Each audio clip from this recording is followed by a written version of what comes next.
अपना YouTube channel success और सूत्रा पे स्वागत करता हूं और उम्मीद करता हूं आप लोगों की एग्जाम की तैयारी बहुत अच्छे से चल रही होगी। तो जैसा कि हमने देखा था कि दो वीडियो में हमने पढ़ा है कि दो टाइप्स के रिएक्शन, कॉम्बिनेशन रिएक्शन और डिकम्पोजिशन रिएक्शन। आज पढ़ेंगे हम लोग डिस्प्लेसमेंट रिएक्शन। क्या? तो displacement reaction.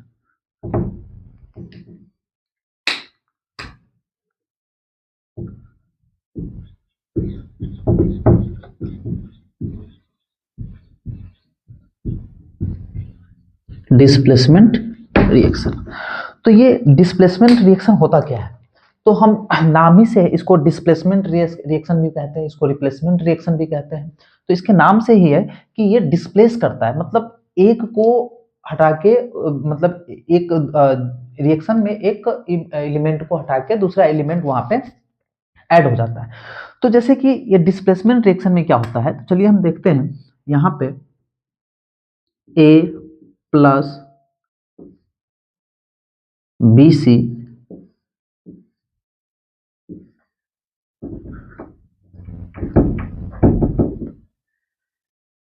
A C plus B.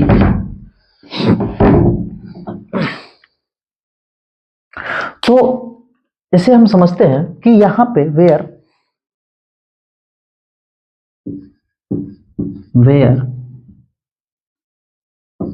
A and B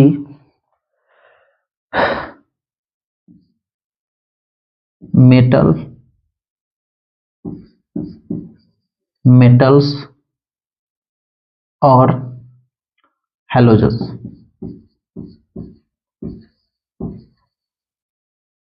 और हाइड्रोजन हाइड्रोजन।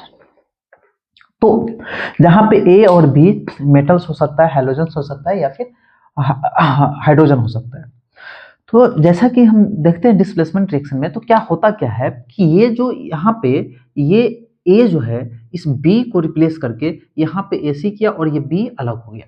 तो एक्चुअली में दोस्तों ये होता क्या है, तो आज हम पढ़ेंगे, बताएंगे आप लोगों को कि मेटल के बारे में। तो देखो, ये सबसे ज्यादा ये डिपेंड करता है रिएक्टिविटी पे कि कौन सा मेटल कितना रिएक्टिव है।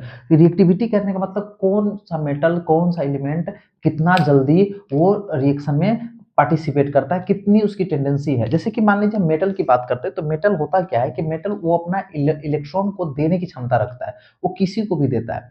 तो अब जैसे कि सारे मेटल तो एक जैसे होता नहीं है, जैसे सोडियम हो गया, पोटेशियम हो गया, एल्युमिनियम हो गया, जिंक, फेरस, सिल्वर, ये सब। तो सारे मेटल एक जैसे होते नहीं है, सबकी अलग अलग कैरेक्टर होता है, सबका अलग अलग इलेक्ट्रॉन त्यागने की, इलेक्ट्रॉन डोनेट करने की क्षमता अलग अलग होती है। तो यहाँ पे क्या होता है कि जो मेटल जो होता है वो क्या करता है कि अपना इलेक्ट्रॉन किसी को देता है और रिएक्शन में पार्टिसिपेट करता है। तो उसी प्रकार से तो अब बात यहाँ पे ये आई कि कौन सा मेटल कितना जल्दी अपने इलेक्ट्रॉन को देगा। तो हम यहाँ पे जानेंगे, तो हम पढ़ेंगे क्या उसके बारे में, हमको थोड़ा सा याद होना चाहिए। क्या? तो रिएक्टिव सीरीज, तो जो मेटल का रिएक्टिव सीरीज होता है वो हमको याद होना चाहिए। तो रिएक्टिव का मेटल सीरीज, चलिए हम यहाँ पे लिखते हैं रिएक्टिव का, सॉरी, मेटल का रिएक्टिव सीरीज। ठीक है, तो मेटल का रिएक्टिव सीरीज लिखते हैं। तो यहाँ पे जैसे हम मेटल का रिएक्टिव सीरीज लिखेंगे,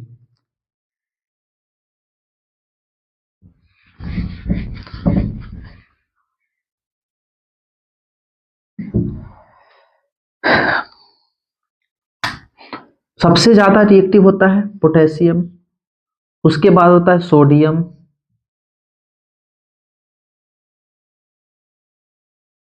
उसके बाद कैल्शियम, उसके बाद मैग्नीशियम, उसके बाद एल्युमिनियम,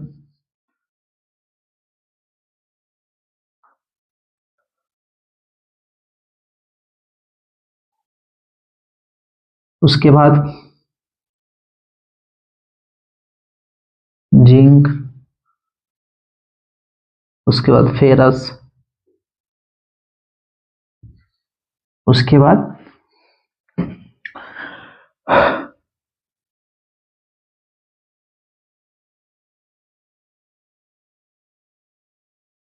Cu कॉपर, उसके बाद सिल्वर, उसके बाद गोल्ड।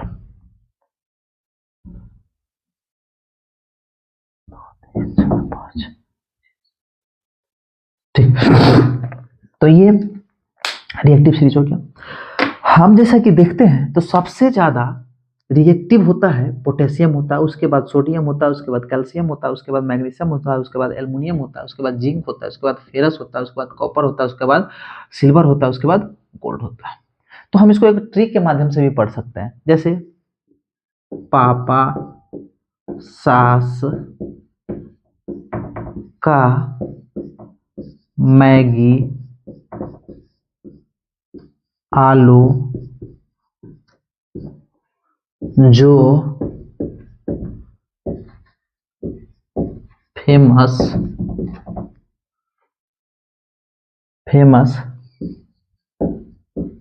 कैसी गोल्ड। ऐसे भी याद रख सकते हैं, पापा सास का मैगी आलू जो फेमस कैसी गोल्ड। जैसे पापा पोटेशियम, सास सोडियम, का कैल्शियम, मैगी मैग्नीशियम, आलू एल्युमिनियम, जिंक जो से zinc, famous ferrous, calcium sorry कैस हो जाएगा कॉपर, एजी से सिल्वर, सी और एयू से गोल्ड। पापा सास का मैगी आलू जो फेमस कैसी गोल्ड। तो ये चलिए एक छोटा सा ट्रिक था जो आपको बता दिए। लेकिन हम जानते हैं कि ये जो सबसे ज्यादा रिएक्टिव कौन सा होता है, ये रिएक्शन जो डिस्प्लेसमेंट रिएक्शन है, ये कैसे वर्क करेगा।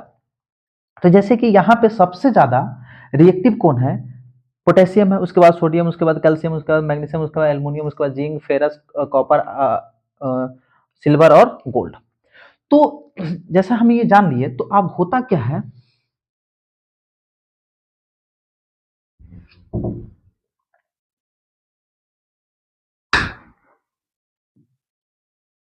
Fe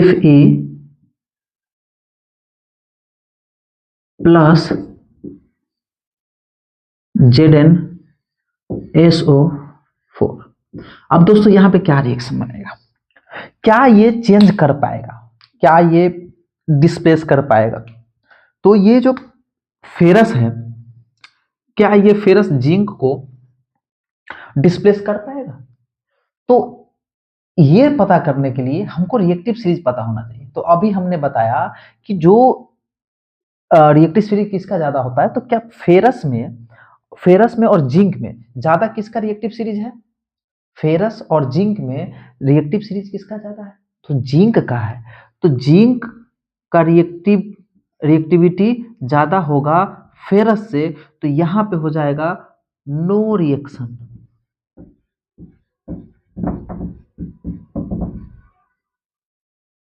no reaction.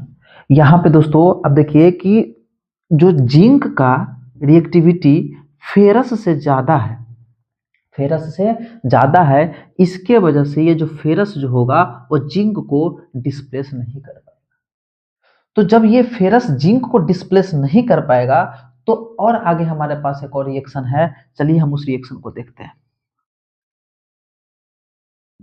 तो भाई बात ये हुआ कि अब कौन किसको ये अलग कर पाएगा।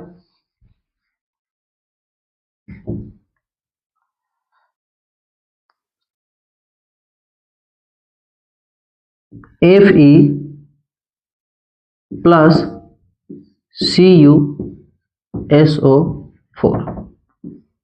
अब ये बताइए कि क्या ये Fe Cu को रिप्लेस कर पाएगा, क्या ये Fe Cu को रिप्लेस कर पाएगा। तो हम ये जानते हैं कि ये जो Fe का जो रिएक्टिविटी जो होता है वो ज्यादा होता है Cu से। जो Fe का जो रिएक्टिविटी जो होता है वो ज्यादा होता है किससे, Cu से। तो हाँ ये डिस्प्लेस कर पाएगा। तो जैसे ही डिस्प्लेस करेगा तो ये Fe यहाँ पे चला जाएगा, तो यहाँ पे जाएगा FeSO4 प्लस Cu बाहर निकल जाएगा, Cu बाहर निकल जाएगा। तो आप लोगों को उम्मीद करता हूँ कि अच्छे से समझ में आया होगा। चलिए हम और भी रिएक्शन आप लोगों के लिए ऐसे ही और सारे रिएक्शन, बहुत सारे ढेर सारे रिएक्शन लेके आएँगे। आप वीडियो को लाइक, शेयर और कमेंट कीजिएगा ताकि हमें भी मोटिवेशन मिले और मैं आप लोगों के लिए अच्छे से अच्छी वीडियो लेकर आऊँगा। धन्यवाद।